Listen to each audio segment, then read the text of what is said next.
ഇവള് നോമ്പ് പിടിക്കാത്തവളാണ്, ഇവള് ദിക്റ് പറയാത്തവളാണ്, ഇവള് നിസ്കരിക്കാത്തവളാണ്. ആ മുസ്ലിമീങ്ങൾ പോലും എന്നെ ബഹുമാനിച്ചപ്പോ ഇവരെന്നെ പരിഹസിച്ചു നബിയേ, കളിയാക്കി നബിയേ, നിന്ദിച്ചു നബിയേ, നിസാരമാക്കി നബിയേ. ഇവന് വേണ്ടി ദുആ ചെയ്യല്ലേ. റമളാൻ മാസം അല്ലാഹുവോട് പറയുന്നു, നീ ആർക്കു പുറത്തു കൊടുത്താൽ ഇവന് പുറത്തു കൊടുക്കല്ലേ അല്ലാ, ഇവനോട് കരുണ കാണിക്കല്ലേ അല്ലാ.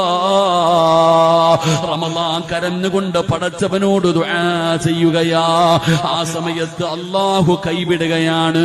അല്ല കൈവിട്ട നബിതങ്ങളും കൈവിടുകയാ. പിന്നെ ആരാ സഹോദരൻ